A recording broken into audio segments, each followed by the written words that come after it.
দর্শক, আজকে আমি ট্রেনের ভিতরে বাস্তব কিছু দৃশ্য তুলে ধরার জন্য চেষ্টা করতেছি। তো যাত্রাপথে ট্রেনের ভিতরে একটি অকাঙ্ক্ষিত পরিস্থিতির মুখোমুখি হই। কিছু হিজড়া ব্যক্তি ট্রেনের ভেতরে এসে যাত্রীদের কাছ থেকে জোরপূর্বক চাঁদা আদায় করছিলেন। সাধারণত প্রত্যেকে কাছ থেকে 10 টাকা করে নেওয়া হচ্ছিল। দুঃখজনক বিষয় হলো, কেউ যদি নির্ধারিত টাকা কম দিতে চায় বা দিতে না পারে, তাহলে তাকে অপমানজনক পরিস্থিতি মুখোমুখি হতে হতো। ট্রেনের ভেতরে নারী, শিশু, পরিবারসহ নানান বয়সের মানুষ উপস্থিতি ছিলেন। ফলে এমন পরিস্থিতি সত্যি বিরক্তজনক ও লজ্জাজনক হয়ে ওঠে।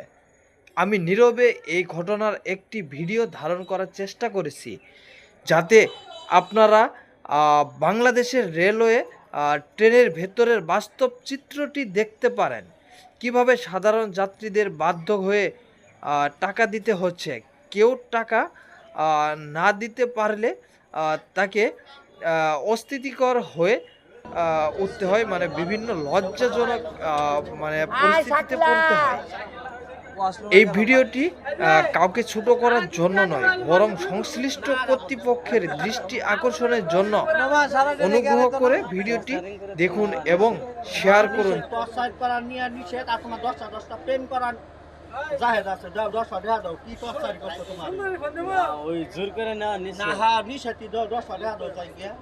সকলে ভালো থাকবেন, সুস্থ থাকবেন।